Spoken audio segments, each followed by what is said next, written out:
রুশদি ভাই, আমি আপনাকে খুব পছন্দ করি। সেই ক্লাস 1 থেকে খুব মানে খুব না পছন্দ না, আমি আপনাকে খুব ভালোবাসি রুশদি ভাই। আমি জানি তোমরা দুজনকে কিয়ামত থেকে কিয়ামত আমি তোমাদের লেখা সব চিঠিগুলো পড়ে নিয়েছি। শোনো ফুপ্পি, মন দিয়ে শোনো। আমাকে 30টা চকলেট কিনে দিতে হবে। যদি দাও এই খবরটা কাউকে বলবো। আমার ভালোবাসার মানুষটার হাতে আজকের পর থেকে অন্য মানুষের নামের মেহেদি চড়বে, এই হাত ধরার অধিকার আমার আর নেই। কোন অধিকারে ধরে বল কলি, একটা বিষয় অনুধাবন করলাম। তোমাকে আমি যে গণিতটাই শেখাই, যে গণিতটাই করতে দেই, গত 1 মাস ধরে প্রত্যেকটা গণিতই তুমি পারো। গরিব পাড়া থেকে অন্যায় স্যার, অবশ্যই না, তবে পারা সত্ত্বেও একজন শিক্ষক রাখা অন্যায়। কারণ আমি আপনাকে চাই কি? না মানে ভালো রেজাল্টের জন্য আপনাকে চাই। দেখুন, আমি যে গণিত ভালো পারি সেটা আমি জানি, কিন্তু মোট পরীক্ষাগুলোতে স্টুডেন্টরা বেশিরভাগই গণিতে ফেল করে। আমি যে স্কুলতে চাই না। বুঝলাম কি বুঝলেন? বুঝলাম তুমি একজন শিক্ষার্থী হিসেবে প্রয়োজনের থেকে অনেক বেশি সিরিয়াস। আর কিছু বুঝেন না? তুমি মেধাবী, পরিশ্রমী, এই ধারাবাহিকতায় যদি চলতে থাকো তবে অনেক ভালো করবে। কিন্তু তোমার একটা বিষয় বোঝা উচিত, হার ম্যাথ অপশন সাবজেক্ট, এটা নিয়ে এত চাপ নেওয়ার কিছু নেই। কি ভোগান্তি! আপনাকে আকার ইঙ্গিতে কিছুই বোঝানো যাবে না, কারণ আপনি আকার ইঙ্গিতের ভাষা বোঝেন না। রুশদি ভাই, আমি আপনাকে খুব পছন্দ করি। সেই ক্লাস 1 থেকে খুব মানে খুব না পছন্দ না, আমি আপনাকে খুব ভালোবাসি রুশদি ভাই। ভাই না রুশদি, আমি আপনাকে খুব ভালোবাসি। কি ব্যাপার, কি হয়েছে তোমার? চোখগুলো একটা লাল হয়ে আছে কেন দেখি? সত্যি লাভ হয়েছে? হ্যাঁ, লাল হয়ে আছে। ভাবি, আমি গরিব পাশের মতো তাই স্যার লাগে কথা বলেছি। ও, তুই গরিব পারিসনি, তার চোখ কেন লাল হবে? লাল করা দরকার ছিল তো তার কান। রুশদি শোনো, ও কিন্তু অনেক ফাঁকিবাজ। ও যদি পড়ালেখা ঠিক মতো না করে একদম কান মনে দেবে। এতদিন যে আমার একটা ধারণা ছিল শিক্ষক হিসেবে অনেক ভালো, তাই তুমি আমার কাছে পড়তে চেয়েছো। এটা আজ বুঝতে পারলাম যে এটা ধারণা ছিল না, এটা ছিল একটা ভুল ধারণা। তুমি মনের প্রাণে আমাকে অন্য কিছু ভাবো, তাই তো হয়। বয়সটাই এমন তো হয়। দেখো, আমি ঠিক এই মুহূর্তে ভুলে যেতে চাই আমার জীবনে কখনো এমন একটা মুহূর্ত এসেছিল। কাল যখন আমি পড়াতে আসবো তখন আমার কিছু মনে থাকবে না। আমি এটা বিশ্বাস করতে চাই তুমি সবকিছু ভুলে যাবে, কারণ তুমি যে সে নাও, তুমি আমার বন্ধুর বোন। বন্ধুর বোন? আপনার বোন না। তোমার মাকে আমি চাচি রাখি। আপন চাচি তো না। বুঝছি না, তুমি অকাল পক্ষ। আপনার জন্য রঞ্জনা গানটা শুনেছো? না, আমি শুনে ফেলবো। প্রয়োজন পড়বে না, আমি আর আসবো না। চাচু, ফুপ্পি তোমাকে একটা চিঠি দিতে বলেছিল। ফুপি তোকে দিয়ে চিঠি পাঠিয়েছি? বলেছে আমাকে অনেকগুলো চকলেট কিনে দেবে, এর জন্য আমি এসেছি। ঠিক আছে, টাটা। রুশদি, আজও সন্ধ্যা নামলে বুকের ভেতরটা হঠাৎ ফাঁকা হয়ে যায়। মনে হয় তুমি ঠিক এখনই এসে বলবে চলো হারিয়ে যাই, কিন্তু দরজার ওপাশে শুধুই নীরবতা দাঁড়িয়ে থাকে, আর আমি চুপচাপ তোমার নামটা ডেকে কেঁদে উঠি। তুমি কি জানো, এই শহরের প্রতিটা বাতাসে আমি তোমাকে খুঁজি। রাস্তার আলোয়, ভেজা মাটির গন্ধে, প্রতিটা অচেনা মুখে খুঁজি তোমার ছায়া। রুশদি, তুমি ছাড়া আমার দিনগুলো অসম্পূর্ণ গল্পের মতো, যেখানে শেষটা লেখা হয়নি, শুধু অপেক্ষা জমে আছে কষ্ট। ফিরে আসো না, ফিরে আসো আমার বুকে। এই কলির চোখে এখনো তোমার জন্য জমে আছে জ্যোৎস্না। কি চাচু? একা একা কোথায় যাওয়া হচ্ছে? জনতার বাসায় যাচ্ছে। জমিতে বসে চকলেট খাবি? কয়টা খাবি? 25টা। তোকে 30টা দেবো।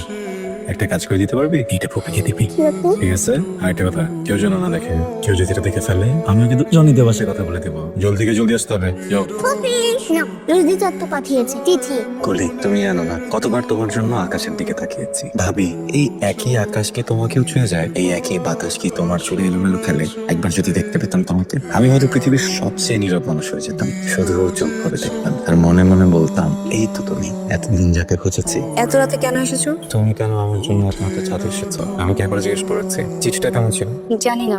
2 ঘন্টা বসে চিঠিটা লিখেছিলাম, এখন বলছো জানি না। তুমি যে লিখেছো সেটা আমি বিশ্বাস করি কি করে? তুমি তো অন্য কাউকে দিয়েও লিখাতে পারো। মানুষ যখন প্রেমে পড়ে তখন অন্য কাউকে দিয়ে লেখালেও লেখাতে পারে, কিন্তু মানুষ যখন ভালোবাসে এটা অন্য কেউ লিখতে পারে। তার মানে চিঠিটা তোমার লেখা? আমার হাতের লেখা নিশ্চয়ই তোমার অচেনা নয়। কিন্তু প্রেমে না পড়ে এভাবে সরাসরি ভালোবাসলে কি করে? আমি যদি জিজ্ঞেস করি যে ভাইয়ের বন্ধুকে ভালোবাসলে কেন? আমি মেয়ে মানুষ, আমার ভালোবাসার ধরনটাই এমন, কিন্তু তুমি তো ছেলে মানুষ। ভালোবাসার ধরনে কোনো মেয়ে ছেলে হয়, সবার অনুভূতি এক। রুশদি, আমি ওরকম মেয়ে না যে প্রেম করবো একজনের সাথে, ভালোবাসবো আরেকজনকে, আর বিয়ে করবো অন্যজনকে। আমার জীবনে ভালোবাসার মানুষ যদি কখনো হারিয়ে যায়, সে জায়গাটা তার কখনোই কেউ বুঝতে পারবে না আমি এমন ছেলে। আমার গোটা জীবন কেটেছে ফুটবল খেলে, লেখাপড়া করে, তাই কখনো কোনো মেয়েকে আমার জীবনে আসার সুযোগ দেয়নি। তো তোমার মতো করে যদি কেউ কখনো বলতো বলতো হয়তো আমার জীবনে থাক। আর কেউ কখনো বলবেও না, শুধু আমি বলবো। কলি, আমার কেন যেন ইচ্ছে করছে সমাজের সব বাধা ভেঙে ফেলে কিছুক্ষণের জন্য ভুলে যাই তুমি কে, ভুলে যাই আমি কে। ধরে নেই আমি আকাশের চাঁদ আর তুমি যাচ্ছ না। চাঁদ হয়ে আমার যোচনার হাত থেকে একবার করতে পারবো। তুমি কি করে ভাবলে আমি তোমাকে নিষেধ করবো? কি ব্যাপার, চোখ বন্ধ করে ফেলেছে? জানি না, একাই বন্ধ হয়ে গেছে। তোমার হাত কাঁপছে কেন? জীবনে প্রথমবারের মতো কোনো নারীর হাত স্পর্শ করেছে, তাই সবাই সত্যি কথাই বলে প্রথম ভালোবাসায় মানুষের হাত ধরার অনুভূতি অন্যরকম। গতবছর মহাগুরু সালমান শাহের মুক্তি পাওয়া সিনেমা কিয়ামতের একটি গান মনে পড়ে গেল।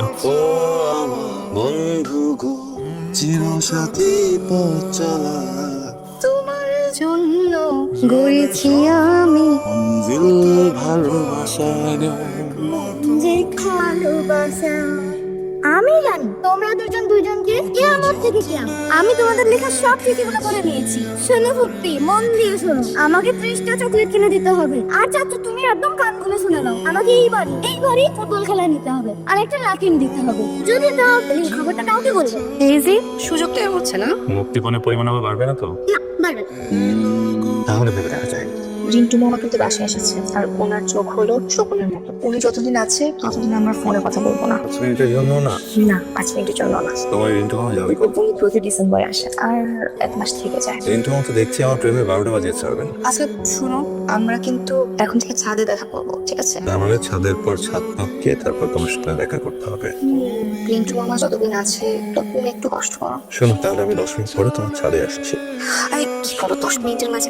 আচ্ছা শোনো না, এখন না আসলে হয় না? এমন করছো কেন? দেখো ফোনেও তো আসলে অতটা কথা বলতে পারিনি, তাই না? আসো না প্লিজ। আচ্ছা ঠিক আছে, আসো। কিন্তু হ্যাঁ, 5 মিনিটের বেশি সময় কিন্তু আমি দিতে পারবো না। তোমার কাছ থেকে দেয়া 5 মিনিট তো আমার জমা অনেক, তাই না?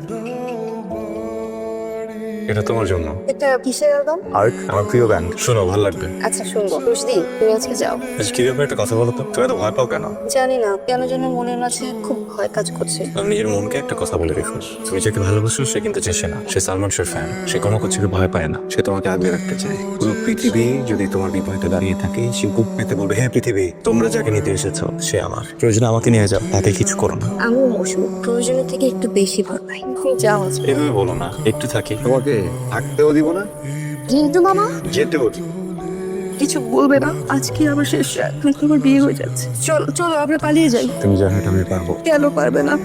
ভালোবাসলে সব করা যায় না। বাকির আমার বন্ধু, ছোটবেলার বন্ধু। নিজের শখের কথা ভেবে কিভাবে ওকে এত বড় কষ্ট কে বলে? শুধুমাত্র বাকের ভাইয়ের কষ্টের জন্য তুমি আমাকে ছেড়ে দেবে? আমি তোমাকে ছাড়া বাঁচতে পারবো না। তুমি বাঁচবে, বিশ্বাস করো তুমি বাঁচবে। কিন্তু আমি যদি আজ তোমাকে নিয়ে পালিয়ে যাই, তুমি বাকির সামনে মুখ দেখো কি করে বলো? বন্ধুত্বের দায় কি ভালোবাসার থেকেও বড়? অন্য আরেকজন আমার হাত ধরবে, দেখতে পারবে, খারাপ লাগবে না?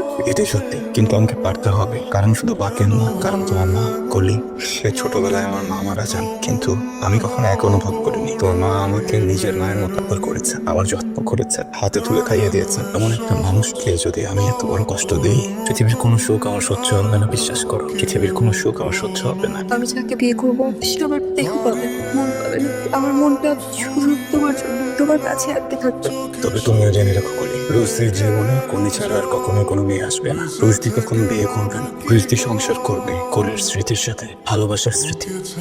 রোজদীপ, তুমি আমাকে মেরে ফেলো, আজকেই মেরে ফেলো। কাল যখন আমি বিয়েতে বসবো তখন আমি মেসি মারা যাবো। বাজে কথাগুলো বলো না কলি, দয়া করে এসব কথা বলো না। সামনে তোমার সুন্দর ভবিষ্যৎ অপেক্ষা করছে। তোমাকে ছাড়া আমার জীবন মৃত্যুর মতো, কোনো ভবিষ্যৎ আমি দেখি না। তাহলে ধরে নাও রুশদি তার জীবনে অনেক বড় একটা গুনাহ করেছিল, এখন সেটা শাস্তি পাচ্ছে। আমি তোমার পরিবারকে কষ্ট দিয়েছি, আমি আমার ছোটবেলার বন্ধু, আমি আমার মায়ের সাথে প্রতারণা করেছি। এ তো অনেক বড় পাপ, তাই না? এই পাপের শাস্তি পাচ্ছে। রোজদীপ, শেষবারের মতো তোমার হাতটা একটু ধরবে? এ হয় না কলি, আমার ভালোবাসার মানুষটার হাতে আজকের পর থেকে অন্য মানুষের নামের মেয়েটি চলবে। এই হাত ধরার অধিকার আমার আর নেই। কোন অধিকারে ধরে বল? আমাকে মেরে ফেলছো, ভিতর থেকে মেরে ফেলছো। আমি আমি আমি আমি তাও কিছু একটা করে ফেলবো। খবরদার, এরপরে বাজে কথা কখনো নিজের মুখে আনবে না। একটা কথা মনে রেখো কলি, কলি যদি নিজের ক্ষতি করে তাহলে রুশদিও নিজের ক্ষতি পাবে। আমি তোমাকে ছাড়া থাকবো কিভাবে? তুমি আমাকে বলো, আমি তোমাকে ভুলবো কি করে? তুমি বলো। আমি জানি না, সব প্রশ্নের উত্তর থাকে না কলি। মানুষ একবার জন্মায়, একবার মরে, ভালো একবারই বাসে। আমার ভাগে ভালোবাসা তোমাকে দিয়ে গেলাম, ভালো দেখো। তুমি আমাকে ছুটে চল